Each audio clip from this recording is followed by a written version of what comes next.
So here we are inside the back.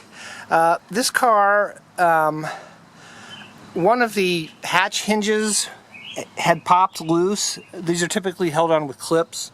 So I replaced the pins with like grade 8 bolts and spacers, holding that in place. But as a result of that, the hatch has a little more, I guess, slop on those bolts than it did on the original pins. So I had the original pressure strut over here, which is nice to have.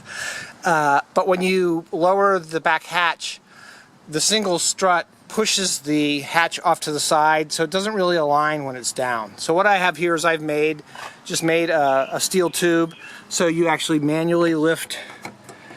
I can do it. I'm lifting it with my head now. You know, you lift the hatch up, and then you just engage this steel tube that it's got slots I put in it, and it works great. But anyway, that's not normally the way it's done. Again, in here it looks really good. I just had the car cleaned by a detailing shop. Just, you know, it was just kind of, it was dirty in here, just kind of dirty. So I'll pop over in the engine here with these quarter turn fasteners.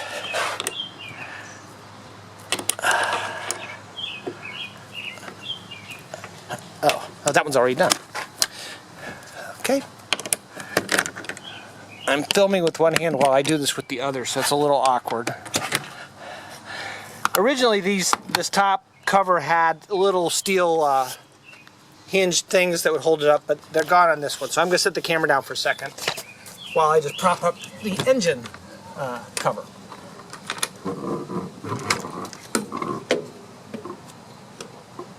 Okay. Yeah. So here we are, and I haven't done any cleaning in here. Let me zoom in. But engine runs great. I added a second heat sensor back. That's the heat sensor that turns on. There's a fan that sucks the hot air down out of this compartment after you stop. And so, you know, there's the motor number. And, you know, so everything looks solid in here. Yeah. So I can just lower that back down. And we'll close that up in a minute. I'll pop open the front now. People think there's luggage space up front, but there's not. The luggage, there's actually, you're supposed to use these straps that go through these little hooks here. You're supposed to strap your luggage on top of the engine compartment. So opening this here, again, I'd say all original. I don't see signs of any damage up here. You know, kind of original markings. Original, here's the, I'll go over to the other side and get the body number and the VIN number stuff. Let's see. It's so sunny. It doesn't like to focus sometimes on things like this. There we go. And it's a body tag of some kind.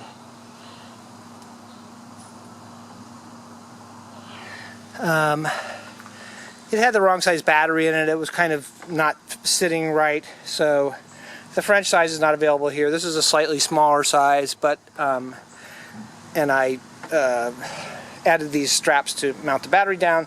But again, you can see, you know, very solid under here. No signs of any indication. This is a fiberglass tube that's put in at the factory. Is actually crash structure. You know, on the Le Car or the normal R5, the motor's up here. And so they put that in as a structural element just to increase the rigidity of the front of the car in a frontal collision. So again, you know, here's the underside of the hood. All looks, I don't know, looks good to me.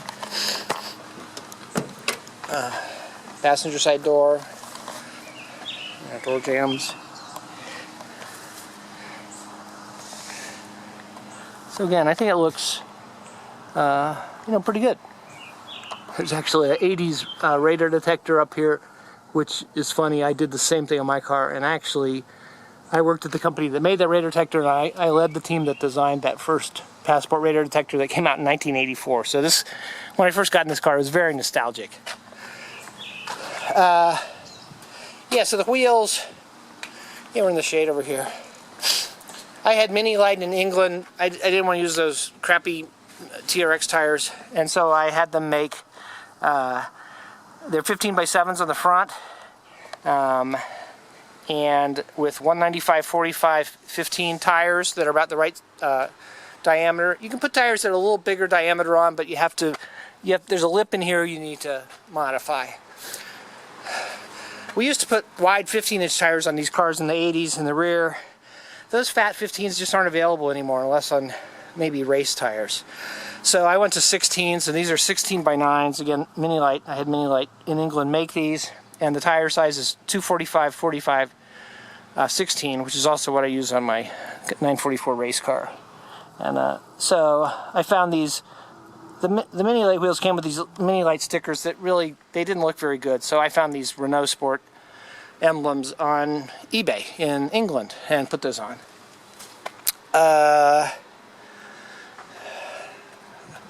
Maybe that's about it.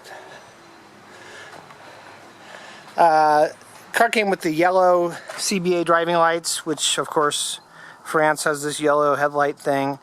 And I've replaced them with the clear driving light lenses. I tracked those down. So I really haven't done much to the car. I've driven it a few hundred miles, put the wheels and tires on, cleaned up the interior, changed the lights. The car has the loud devil exhaust on it. I don't like that. I've never had that on any of my other ones. To me, the car gets enough attention without having some loud exhaust on it. It's already, you know, kind of loud. And so, but I do have the original muffler also, and that, you know, that'll go with the car. Just looking at closing up on the stickers here. This is the Sun International in California did the alleged federalization on these cars, on this car. Yeah. So that's probably about it.